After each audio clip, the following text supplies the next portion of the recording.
Shalom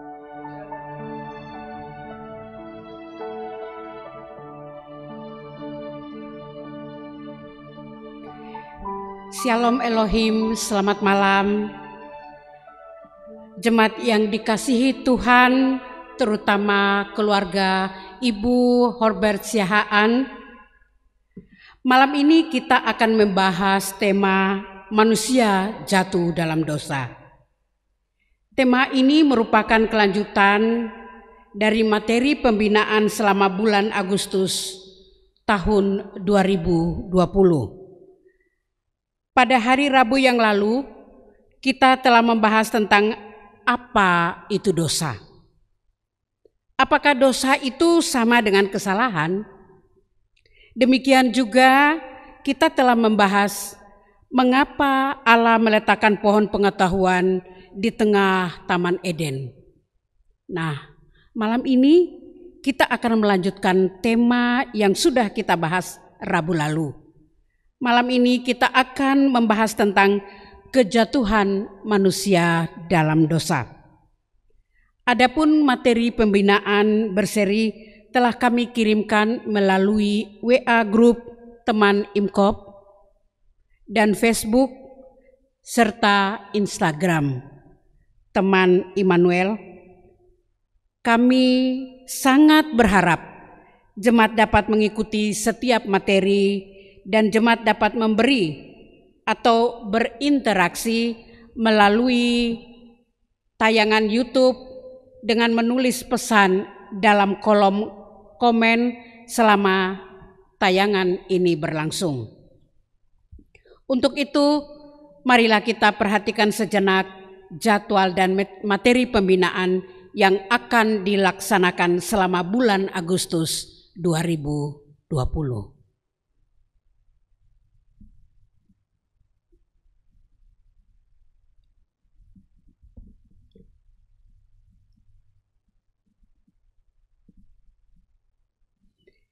Jemaat yang dikasihi Tuhan, dalam kebaktian rumah tangga malam ini seharusnya kita berada di tengah-tengah dan bersama dengan keluarga Ibu Horbert Siahaan atau Ibu Tiarlin Simbolon sebagai tuan rumah. Akan tetapi karena situasi tidak memungkinkan, maka kita melakukannya dalam bentuk online. Untuk itu, Majelis Jemaat dan Jemaat mengucapkan banyak terima kasih kepada keluarga Ibu Tiarlin Simbolon atau keluarga Horbert Siahaan sebagai tuan rumah dan nyonya rumah. Kiranya Tuhan Yesus memberkati keluarga Ibu Horbert Siahaan. Baik jemaat, marilah kita siapkan hati dan pikiran kita untuk bersama beribadah dan belajar bersama dari firman Tuhan. Jemaat dipersilahkan untuk mengambil saat teduh sejenak.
Bapak Ibu Jemaat kami undang untuk berdiri. tetap kita dalam keadaan berdiri, kita sama-sama mengangkat pujian, Ku Mau Cinta Yesus Selamanya.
Dalam keadaan tetap berdiri, Bapak Ibu, mari kita bersatu di dalam doa syukur kita. Mari kita berdoa.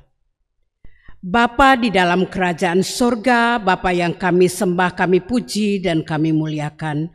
Betapa luar biasanya Engkau, betapa dahsyatnya Engkau Tuhan. Oleh sebab itu Tuhan, tak putus-putusnya kami sangat mencintai Engkau, maka kami mau mengucap syukur, memuji dan memuliakan Engkau di dalam hari-hari hidup kami. Bapa yang kami sembah di dalam Yesus Tuhan dan Juru Selamat kami, pada malam hari ini Bapa, bersama dengan keluarga Ibu Horbert Sihaan, kami mau mengucap syukur karena walaupun di dalam badai COVID-19 ini kami tidak bisa berjumpa di dalam rumah tangga keluarga, tetapi kami percaya dan yakin kami sama-sama dipersatukan di dalam hati kami untuk terus memuji dan menyembah di dalam keberadaan kami dimanapun kami berada. Kami berdoa dan mengucap syukur bersama jemaat-Mu yang sedang mengikuti ibadah malam hari ini. Walaupun melalui live streaming Tuhan, kami percaya bahwa apa yang kami lakukan tidak saling bersua satu dengan lainnya, tetapi di dalam genggaman tangan kasih-Mu kami dipersatukan untuk duduk bersama, untuk saling bergandengan tangan, mau memuji, menyembah Engkau. Terutama di malam hari ini, kami berdoa dan menyerahkan pendeta kami yang akan menyampaikan firman Tuhan, di mana firman yang akan ditaburkan ini merupakan firman yang akan kami ikuti selama berseri selama bulan ini Tuhan. Berkati Bapak Pendeta kami, biar beliau boleh diberi kesehatan, kekuatan, kemampuan yang ekstra sehingga beliau dapat mengayomi kami sebagai umat-Nya Tuhan. Terima kasih banyak Bapak, kami berdoa juga dan menyerahkan majelis kami dalam pelayanan. Biarlah di tengah-tengah pandemi ini kami semua mau bersatu melayani Engkau dengan penuh kasih. Kami juga berdoa untuk kantornya, anak-anak kami yang bertugas di multimedia Tuhan. Engkau memampukan semua sehingga kami boleh bersama-sama akan bekerja bergandeng tangan untuk memuliakan nama-Mu dalam pelayanan kami di Jemaat Pauk Immanuel Kopassus Cijantung. Terima kasih Tuhan. Bersabdalah dan berkati ibadah kami mulai dari awal, pertengahan sampai akhirnya. Biarlah ibadah ini akan menyenangkan Engkau dan menjadi berkat bagi jemaat-Mu dimanapun berada. Amin. Jemaat yang Tuhan Yesus kasihi, marilah kita siapkan hati kita untuk belajar bersama dari firman Tuhan. Oleh sebab itu, mari kita naikkan pujian sebagai persiapan hati kita. Kita sama-sama mengangkut lagu Bagaikan Bencana. Bagaikan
Tuhan, kuasa Roh-Mu dibaharui selalu. Jadikanku Allah dalam rumah-Mu, inilah hidupku di tangan-Mu. Bentuklah seluruh kehendak-Mu, pakailah sesuai rencana-Mu. Ku mau seperti-Mu, Yesus, disempurnakan selalu dalam segenap jalanku, memuliakan nama-Mu. Ku mau seperti-Mu, Yesus, disempurnakan selalu dalam segenap jalanku, memuliakan nama-Mu.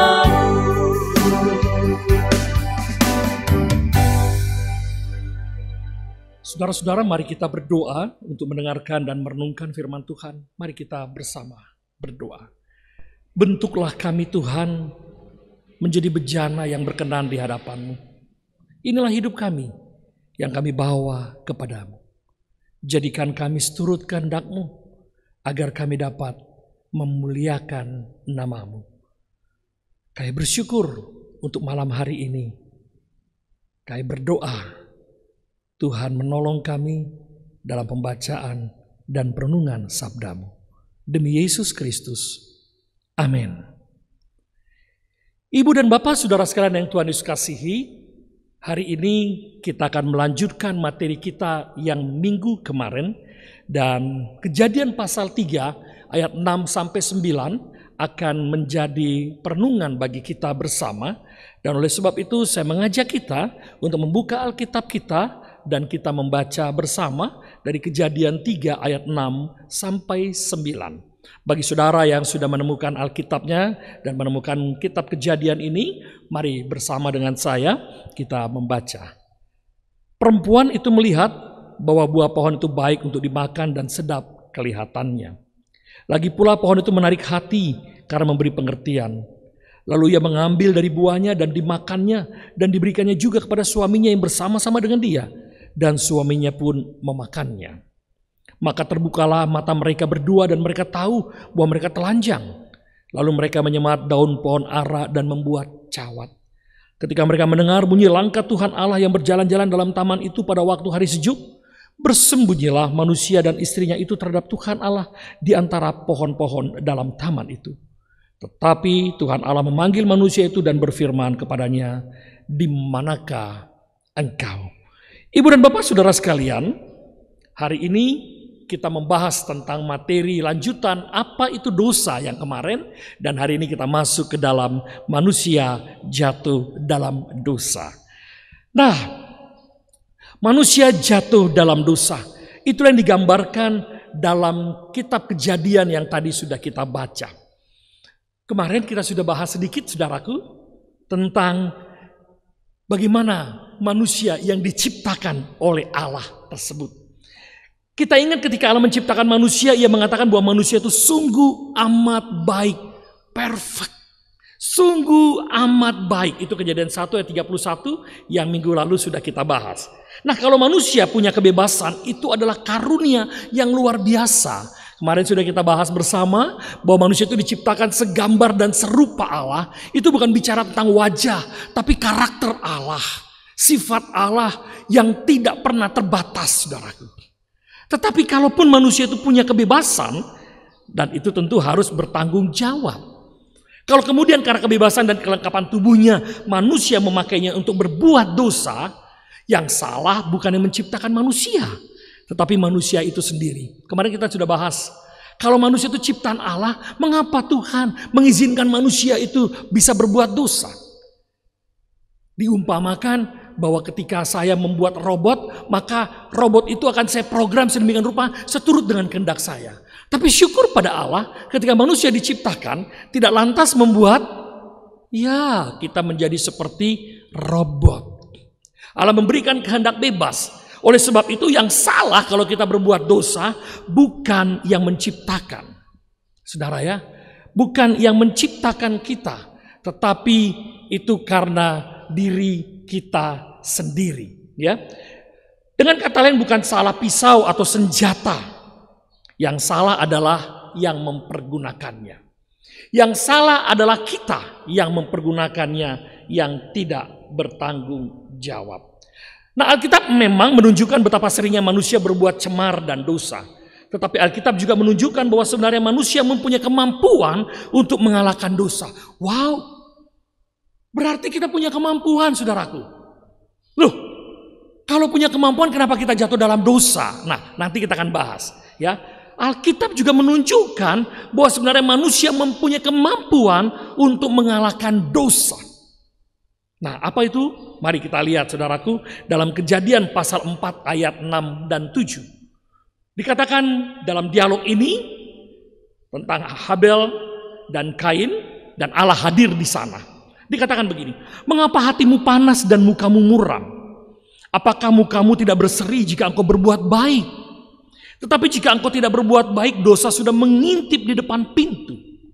Ia sangat menggoda engkau, tetapi engkau harus berkuasa atasnya. Jadi pada prinsipnya, saudaraku, setiap manusia yang memiliki kehendak bebas ini bisa mengalahkan dosa kalau dia bisa menjaga dirinya. Menjaga dirinya. Tapi pertanyaannya, Pak, kenyataannya banyak manusia yang tidak bisa dan akhirnya jatuh dalam dosa. Yes, karena memang itu yang dikatakan oleh Paulus. Aku tahu apa arti berbuat baik, tapi selalu saja yang kulakukan adalah hal yang jahat. Itu yang disebut dengan kedagingan manusia. Contoh sederhana, saudaraku. Saya kasih contoh sederhana. Ketika situasi COVID-19 saat ini sedang begitu luar biasa mengubah tatanan kehidupan kita, ada banyak ibu-ibu yang marah, mengeluh, sakit hati, kecewa dengan situasi yang terjadi. Dan yang kena sasaran siapa, saudaraku? Anak.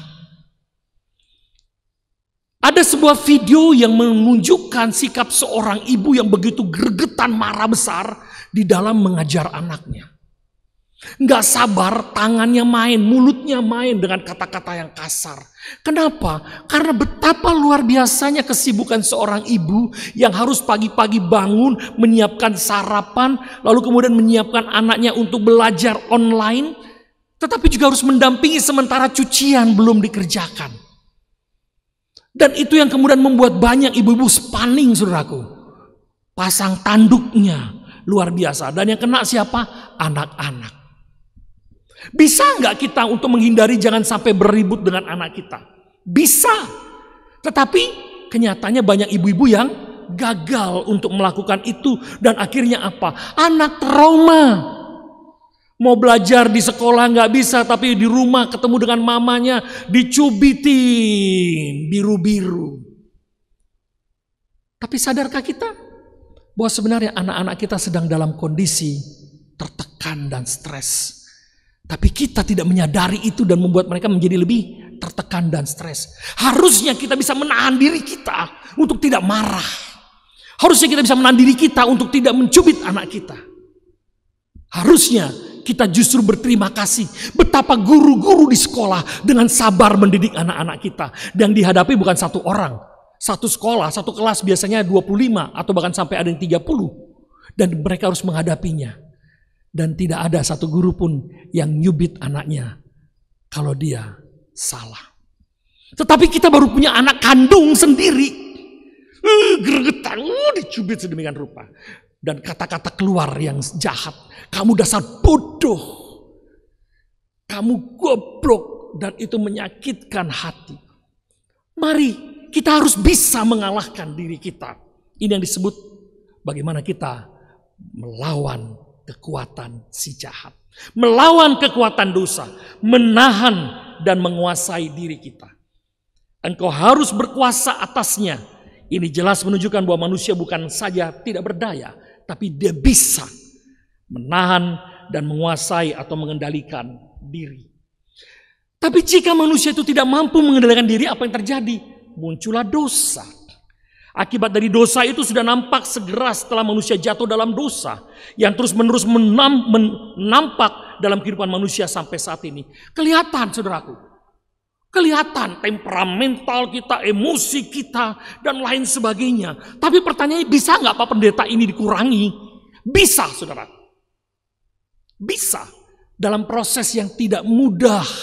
Tentu kita membutuhkan ini yang saya sebut dengan pertolongan Tuhan. Nanti kita akan bahas bagaimana manusia bisa melepaskan diri dari dosa. Ini yang dibutuhkan pertolongan Tuhan karena menyadari bahwa saya tidak mampu sendiri, saya tidak mampu dengan kekuatan saya butuh kekuatan Tuhan yang menolong saya melewati dosa itu. Nah ini saudaraku, manusia menjadi malu ketika mereka berbuat dosa dan mengambil daun ara untuk menutupinya. Dalam Kejadian 3 ayat 7 tadi yang kita sudah baca. Hal ini tentu bukan dalam arti yang sebenarnya. Arti yang lebih luas daripada itu adalah manusia malu atas keberadaan dirinya sendiri. Dan manusia berusaha menutupi keberadaan yang sebenarnya di hadapan Allah. Satu catatan menarik saudaraku ya. Untuk teks ini mari kita lihat ke dalam kehidupan nyata kita. Ketika kita berbuat salah. Ayo mari kita jujur. Lebih banyak berani mengakuinya atau menutupinya. Kita akan kemudian berkata, oke, aku bersalah, tapi apa yang terjadi itu karena kita selalu mencari kambing hitam. Dan kita tidak menjadi orang yang berani berkata, saya mengaku saya bersalah. Dan saya menyesali dan saya minta maaf. Atau malah sebaliknya. Ada orang yang udah ketahuan salah, tapi ngotot lebih dulu. Agar apa? Agar dia tidak dipandang sebagai orang yang bersalah. Siapa berani lebih keras bersuara, siapa lebih berani lantang bersuara, siapa lebih berani mengeluarkan pendapatnya, maka dianggap dia yang paling benar. Kadang-kadang akhirnya yang salah menjadi lebih hebat, yang benar bungkam dan diam. Begitu juga yang terjadi dalam kehidupan kita, peradilan kita. Yang kaya bisa membayar segala sesuatu untuk membenarkan kesalahannya. Yang benar karena tidak punya sesuatu menjadi terdakwa dan tersangka serta kemudian terpidana. Jadi pada dasarnya saudaraku, manusia itu tidak lantas mau mengakui saya bersalah. Padahal apa sih susahnya kalau kita mau berkata baik, saya menyadari bahwa saya bersalah. Tapi kita berkelit mencari orang yang salah. Melakukan bukan aku tapi dia yang bikin. Nanti kita akan lihat saudaraku bagaimana kemudian ini terjadi dalam relasi Adam dan Hawa. Harusnya kita mau belajar ketika saya bersalah, saya berdosa, datang pada Tuhan dan meminta ampun. Nah, ini relasi yang kemudian terjadi ketika manusia tidak mau menyadari dirinya bersalah. Manusia mulai menjauh bersembunyi dari Allah. Artinya hubungan cinta kasih yang begitu mulia antara manusia dan Allah yang begitu harmonis. Manusia ditempatkan di Taman Eden dan diberikan makan dengan tumbuh-tumbuhan. Kemarin sudah saya jelaskan saudaraku, ilustrasinya jika di dalam taman itu ada 2000 pohon. Belum tentu 2000 pohon itu dimakan oleh Adam dan Hawa. Tapi sesuatu yang terjadi adalah ketika pohon pengetahuan yang baik itu justru menarik hati mereka. Saya yakin belum tentu semuanya pohon dalam taman itu dimakan. Tapi ini yang terjadi saudaraku.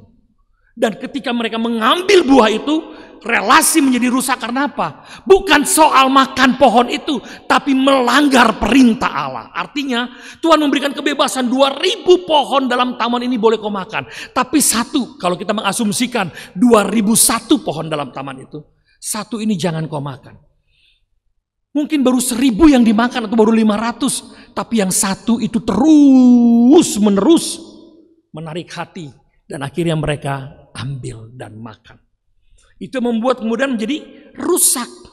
Manusia berusaha menyimpang dari jalan Allah dan mencari jalannya sendiri. Bukan hanya itu saudaraku. Manusia kemudian menggantikan kasih dengan ketakutan. Manusia menggantikan kasih dengan ketakutan dan membuat akhirnya mereka menjadi orang-orang yang penuh dengan ketakutan. Ia menggantikan persekutuan Allah dengan menyembunyikan diri dari Allah. Tapi sejak itu pula Allah mencari manusia dan memanggil manusia. Ini yang menarik, saudaraku. Ini nanti yang akan kita bahas dalam minggu-minggu mendatang, bahwa Allah mencari orang berdosa. Dan tidak ada dalam pengajaran agama-agama manapun tentang Allah yang turun dalam Yesus Kristus mencari manusia yang berdosa. Dalam ayat yang kita baca tadi, Allah berkata, "Di manakah engkau?" Inisiatif itu datang dari Allah. Manusia yang takut tadi berusaha mencari jalannya sendiri, menggantikan kasih Allah dengan ketakutan, mengganti persekutuan Allah dengan menyembunyikan diri di hadapan Allah. Tapi sejak mulai itu Allah mencari dan manggil manusia.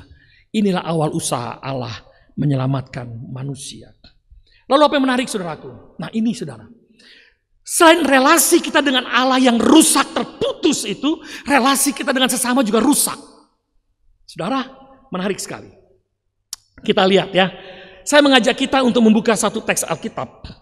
Menarik sekali dari kitab Kejadian pasal 2. Kejadian pasal 2 ayat 23 dituliskan begini. "Lalu berkatalah manusia itu, inilah dia tulang dari tulangku dan daging dari dagingku. Ia akan dinamai perempuan sebab ia diambil dari laki-laki." Ini ketika Adam bangun tidur, tiba-tiba di sampingnya ada seorang wanita cantik. Lalu kemudian inilah gombal pertama, saudaraku.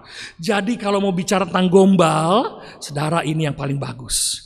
Kalau laki-laki jomblo yang sedang mau mendekati seorang perempuan yang jomblo, nah biar kelihatan lebih Kristen begitu ya, Kristen, pakai ini, saudaraku.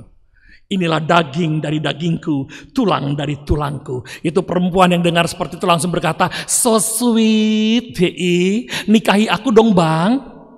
Karena dia merasa bahwa engkau pembaca Alkitab yang sejati. Padahal engkau hanya tahu satu bagian ayat ini saja dari Alkitab. Dan saudaraku, ini menarik sekali. Tapi apa yang kemudian terjadi? Ketika mereka jatuh dalam dosa, relasi itu rusak karena melempar kesalahan. Manusia kehilangan tanggung jawabnya terhadap sesamanya maupun terhadap Allah. Ketika Allah meminta pertanggungjawaban Adam, mari dengar baik-baik apa yang dikatakan oleh Adam. Adam melempar tanggung jawabnya kepada istrinya dan bahkan menyalahkan Allah. Menarik sekali. Dikatakan dalam ayat yang ke-12, "Perempuan yang kau tempatkan di sisiku." Saudara dengar.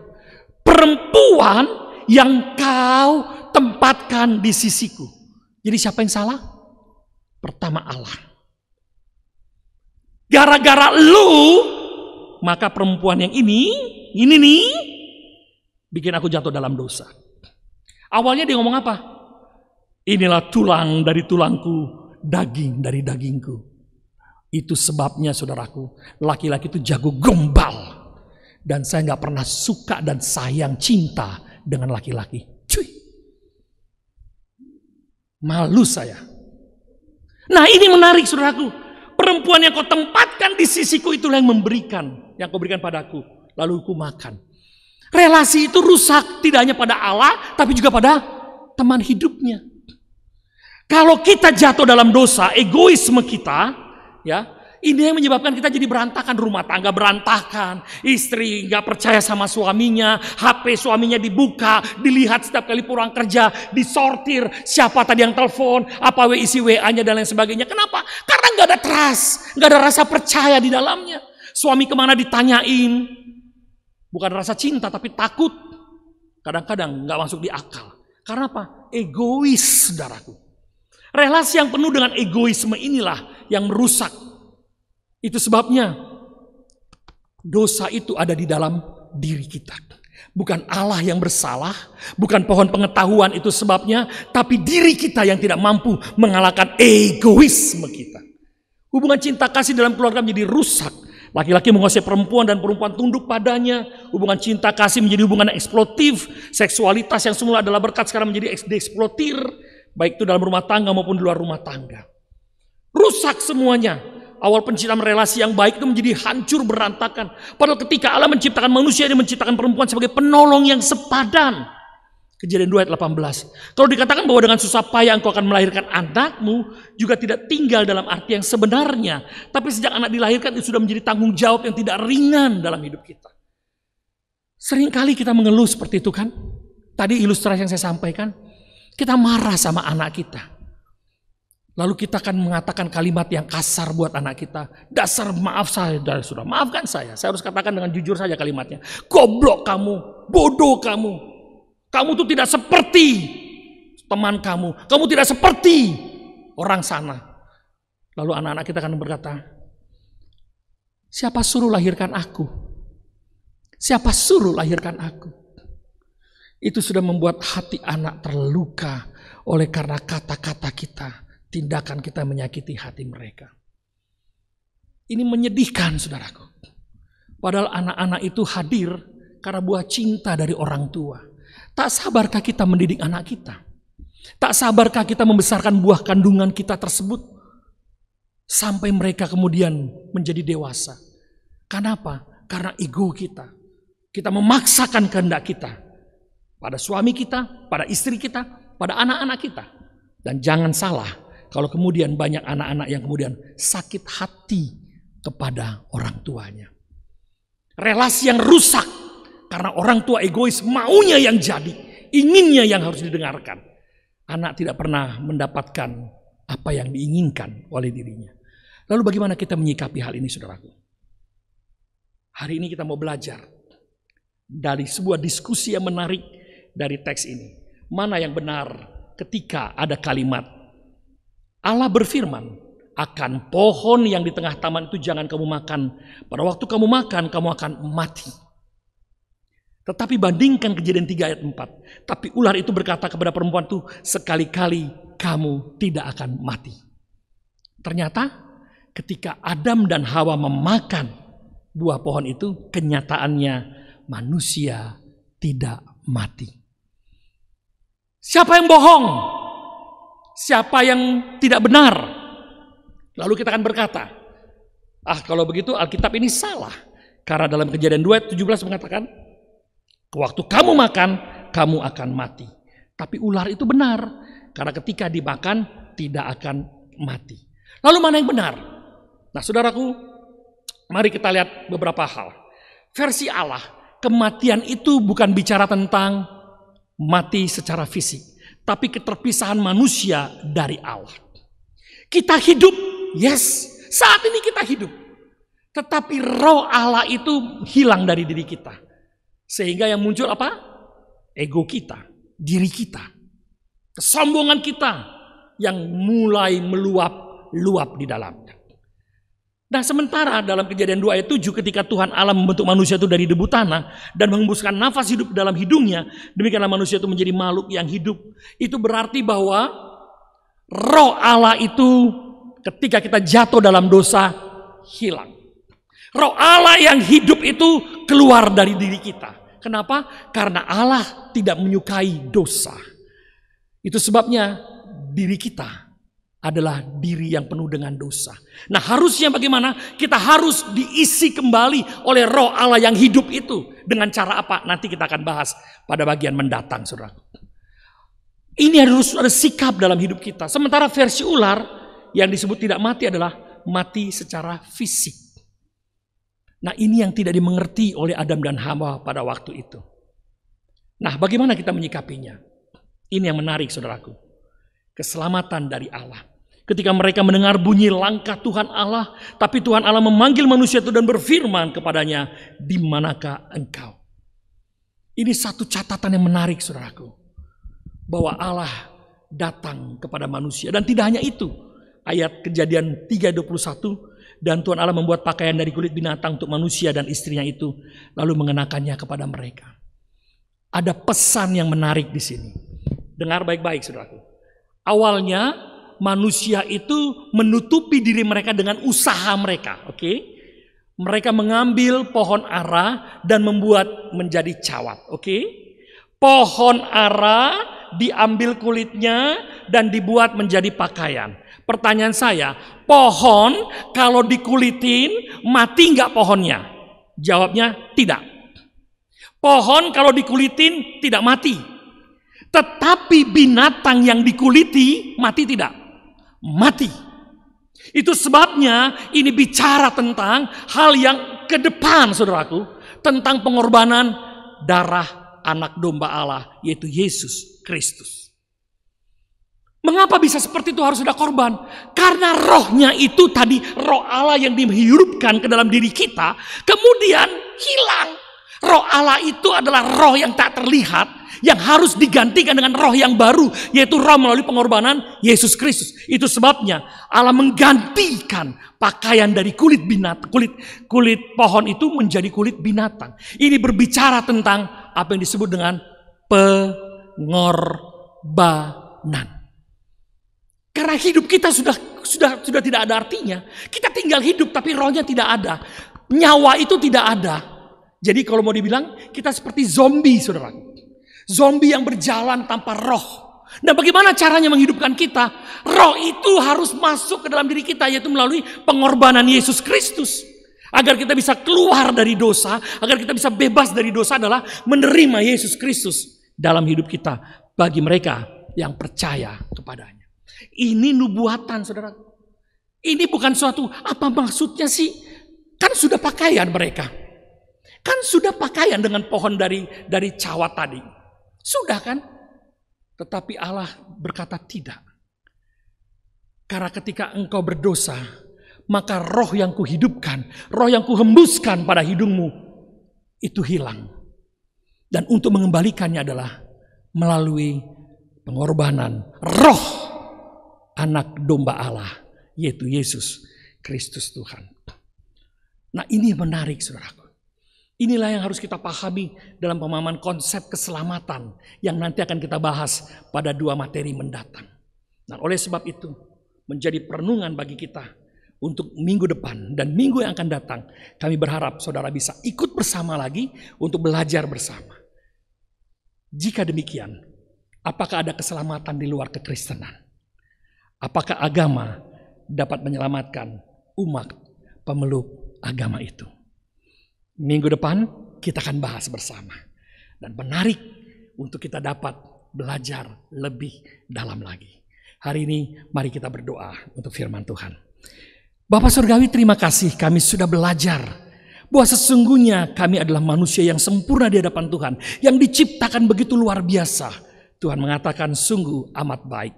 Tapi ego kami, keinginan daging kami lebih besar daripada ketaatan kami padamu. Sekali lagi kami akui, ego kami, keinginan daging kami lebih besar daripada ketaatan padamu. Itu yang kemudian membuat kami memberontak. Dan kami bersyukur Engkau mencari kami, orang yang berdosa ini.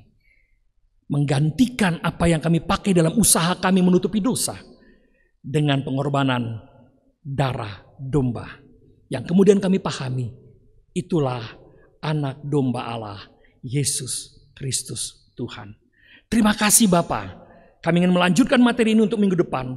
Tuhan menolong kami untuk dapat bergairah bersama, belajar bersama dari materi berseri pada bulan Agustus ini. Ini doa dan permohonan kami dalam Yesus Kristus. Kami bersyukur. Amin.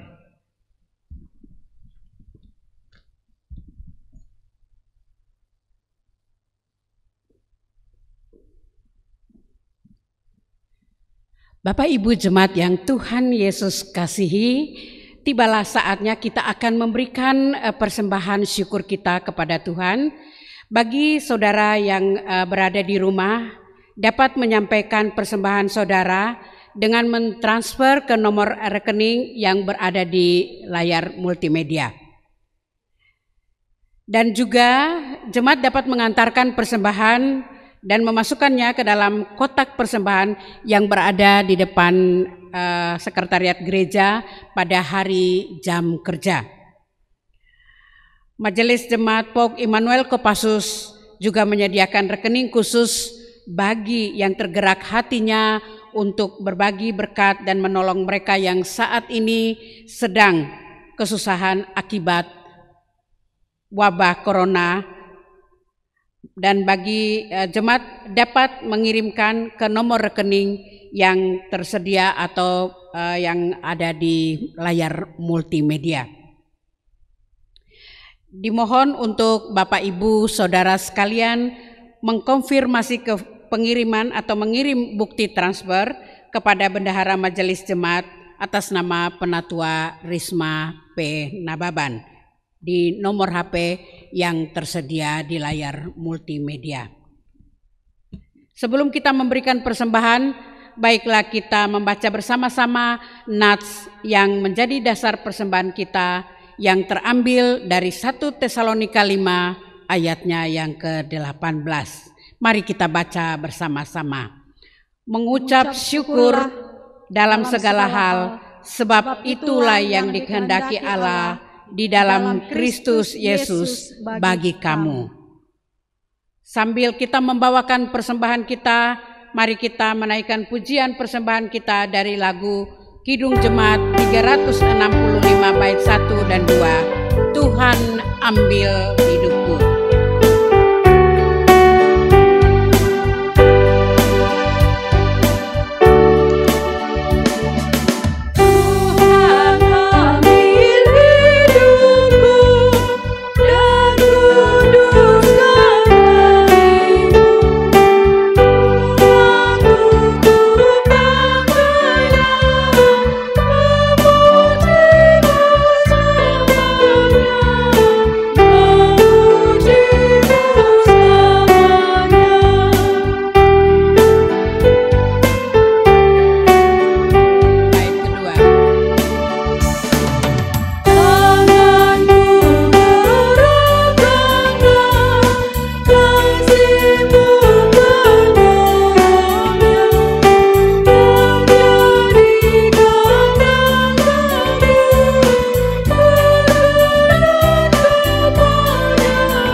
Saudara-saudara, mari kita berdoa untuk persembahan kita dan juga syafaat kita. Kita berdoa. Bapa Surgawi, inilah persembahan kami yang kami lambangkan, kami gambarkan dengan materi ini. Tapi sesungguhnya hidup kamilah yang mau kami persembahkan kepadamu sebagai persembahan yang berkenan di hadapan Tuhan. Terimalah Tuhan benda-benda mati ini dan pakailah untuk menjadi alat untuk memberkati pelayanan gereja Tuhan di sini. Dan orang-orang di tempat di mana kami bisa menyalurkan kasih berkat cinta kepada sesama. Apa yang masih ada dalam diri kami, ajarkan kami untuk senantiasa mensyukurinya karena kebaikan dan kebaikan Tuhan dalam hidup kami. Terima kasih, hari ini kami berdoa bersama dengan keluarga Ibu Hotber Siahaan. Khusus untuk Ibu Tiarlin Boru Simbolon, kami berdoa Tuhan memberkati Ibu di dalam kehidupannya sebagai orang tua tunggal, membesarkan anak-anak. Tuhan mengasihinya dalam setiap pekerjaan, aktivitas, kegiatan, dan semua yang ia lakukan. Bahkan juga dalam pelayanannya dan terlebih kesehatannya. Tuhan menyertai dan memberkati Ibu dan senantiasa menghibur dan menguatkan bersama dengan anak-anak. Kami doakan Kak Pratiwi Siahaan dalam pekerjaannya, pelayanannya sebagai guru sekolah minggu, dalam keaktifannya dan juga dalam cintanya kepada anak-anak yang dilayaninya. Kami berdoa Tuhan memberkati dan menyertai senantiasa. Demikian juga untuk Berlin Siahaan, kami berdoa Tuhan memberkati kehidupannya dalam setiap aktivitas kerja karya yang dia lakukan. Tuhan bersamanya. Demikian juga untuk Ariel P. Siahaan dalam pendidikannya. Tuhan bersamalah dan senantiasa memelihara ketiga anak ini dalam kehidupan sebagai orang-orang muda agar terus berjalan bersama dengan pimpinan Tuhan yang memberikan kekuatan, sukacita, kesehatan, dan kegembiraan serta gairah dalam menghadapi hidup ini. Kami menyerahkan sekali lagi keluarga ini ke dalam tangan Tuhan. Dan Tuhan sang sumber berkat itu senantiasa memelihara hidup mereka. Kami berdoa untuk gereja Tuhan Pok Immanuel Kopassus. Kami bersyukur untuk kehidupan persekutuan yang boleh kami rasakan. Tuhan, kami bersyukur gereja ini di tengah-tengah pandemi masih terus tetap melayani Tuhan. Baik melalui ibadah onsite maupun juga dengan ibadah-ibadah online. dengan kegiatan-kegiatan yang tetap dikerjakan secara mandiri, baik oleh majelis jemaat maupun juga oleh komisi-komisi, pembinaan-pembinaan, kategorial, dan lain sebagainya tetap berjalan. Agar kami boleh terus terhubung dan tergairah bersama dalam kehidupan persekutuan yang indah. Doa kami berkatilah para penatua, Bapak Ibu kami sebagai Bapak Ibu jemaat yang mengajar, mendidik kami, mengembalakan kami, menopang kami, dan menjadi panutan kami. Tuhan memberkati hidup mereka, pekerjaan mereka, aktivitas mereka, kegiatan mereka, bahkan keluarga mereka yang harus mereka bagi antara waktu, tenaga, pikiran terhadap pelayanan mereka di gereja ini. Tuhan memberkati mereka dan memberikan rezeki bagi mereka yang setia melayani-Mu. Doa kami untuk kesatuan Danjen dan kesatuan Kopassus, Danjen Wadanjen staf, seluruh prajurit, baik mereka yang bertugas di dalam kota Jakarta ini, maupun mereka yang bertugas di tengah-tengah di pelosok-pelosok Indonesia, bahkan dalam proses pendidikan mereka di dalam dan di luar negeri. Tuhan memberkati, agar semua berjalan dengan baik, dan keluarga-keluarga yang ditinggalkan selama suami atau istri bertugas, tetap terus dalam tangan perlindungan Allah, pemeliharaan Tuhan, memberkati suami mereka, istri mereka di tempat tugas, tapi juga memberkati keluarga mereka di rumah masing-masing. Dan senantiasa mereka terhubung dalam kasih dan cinta dalam doa, agar pasangan mereka tetap bergairah melakukan tugas dan tanggung jawab yang tidak mudah, di mana tempat saat ini mereka ditempatkan oleh kesatuan. Kami berdoa, Tuhan memelihara prajurit-prajurit-Mu, anak-anak-Mu, yang begitu mengasihi dan berharap akan kasih cinta penyertaan-Mu. Kami doakan bangsa dan negara Indonesia di tengah-tengah situasi saat yang kami hadapi, pergumulan yang tidak mudah ketika kami berhadapan dengan COVID-19. Secara statistik, bangsa ini terus mengalami peningkatan orang-orang yang terpapar sakit COVID-19. Nampaknya belum ada penurunan. Tetapi kami berdoa, Tuhan belas kasih-Mu bagi bangsa kami, bagi pemerintah kami, yang kami yakin mereka setengah mati luar biasa berpikir, mana yang harus dipilih, seperti seakan memilih buah si malakama. Tak ada yang dapat dipisahkan, tak ada yang dapat dikorbankan, kesehatan atau ekonomi, karena dua-dua sangat berdampak di dalamnya. Tapi kami berdoa, hikmat-Mu Tuhan menolong para pemimpin kami, tapi juga kami sebagai rakyat memahami kesulitan itu, sehingga kami bisa paling tidak menjaga diri kami agar tidak tertular dan menularkan. Dengan demikian, kami akan menolong tenaga medis, dokter, para perawat, bahkan pemerintah untuk mengurangi terjadinya penularan. Tuhan menolong kami dengan perilaku hidup yang baru ini. Inilah doa kami, inilah permohonan kami, dan belas kasih-Mu bagi bangsa dan negara kami, bagi keluarga kami masing-masing, bagi gereja kami, bahkan bagi keluarga Ibu Tiarlin Simbolon. Damai cinta-Mu bagi kami semua. Kami mengikat semua doa dan permohonan syafaat kami ini yang kami bawa kepadamu ya Allah dalam Yesus Kristus, yang sudah mengajarkan murid-murid-Mu berdoa yang akan kami ucapkan bersama-sama. Bapa kami yang di sorga, dikuduskanlah nama-Mu, datanglah kerajaan-Mu, jadilah kehendak-Mu di bumi seperti di sorga. Berikanlah kami pada hari ini makanan kami yang secukupnya, dan ampunilah kami akan kesalahan kami, seperti kami juga telah mengampuni yang bersalah pada kami. Dan janganlah membawa kami ke dalam pencobaan, tapi lepaskanlah kami daripada yang jahat. Karena Engkaulah yang mempunyai kerajaan dan kuasa dan kemuliaan sampai selama-lamanya.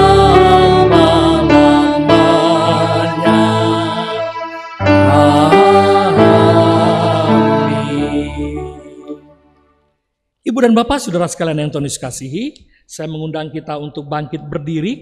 Mari kita menaikkan lagu penutup dari Kidung Jemaat 436, Lawanlah Godaan.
majulah bersama dengan Tuhan. Lawanlah godaan, lawanlah dosa, agar kita bisa menjadi pemenang di dalam kekuatan Tuhan. Mari terimalah berkat Tuhan bagimu. Kiranya Allah sumber pengharapan memenuhimu dengan segala sukacita dan damai sejahtera dan dalam imanmu, supaya oleh kekuatan Roh Kudus kamu berlimpah-limpah dalam pengharapan. Amin. Bapa, terima kasih. Bapa, terima kasih. Bapa di dalam surga, ku berterima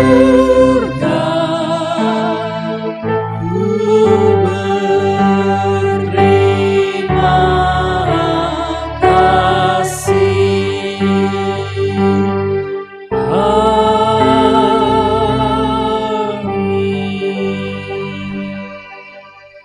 Saudara-saudara, terima kasih kepada keluarga Ibu Tiarlin Simbolon dan yang sudah menjadi tuan rumah pada hari ini. Dan minggu depan kita akan jumpa lagi. Di slide ini ada keterangan pada minggu tanggal 19 Agustus, hari Rabu maksud saya, kita akan belajar tentang keselamatan dalam agama-agama dan kita akan membahas tentang keselamatan dalam pemahaman agama-agama yang ada. Bagaimana kita memahami Islam, Hindu, Buddha, Katolik, dan lain sebagainya untuk memahami tentang konsep keselamatan. Dan demikian juga untuk tanggal 26 Agustus, kita masih ada satu materi terakhir membahas tentang konsep keselamatan dalam pemahaman Tuhan Yesus. Apakah betul hanya dalam Yesus saja satu-satunya keselamatan? Nah, mari kita tetap ikuti program-program ini dengan bergairah. Dan minggu depan ini tema kita, keselamatan dalam agama-agama. Nah, terima kasih untuk saudara-saudara yang sudah bersama dalam pelayanan pada hari ini. Kami bersyukur untuk Ibu Penatua Margareta Rumbekwan yang sudah menjadi liturgos. Terima kasih, Tuhan memberkati. Juga bersyukur untuk teman-teman dari tim multimedia anak-anak muda dan juga dengan Kantoria, Ibu Nainggolan dan juga Marisa dan juga teman-teman yang bertugas sebagai tim live streaming. Tuhan Yesus memberkati pelayanan kita dan segala hormat pujian hanya bagi nama Tuhan. Tuhan memberkati, sampai jumpa. Amin.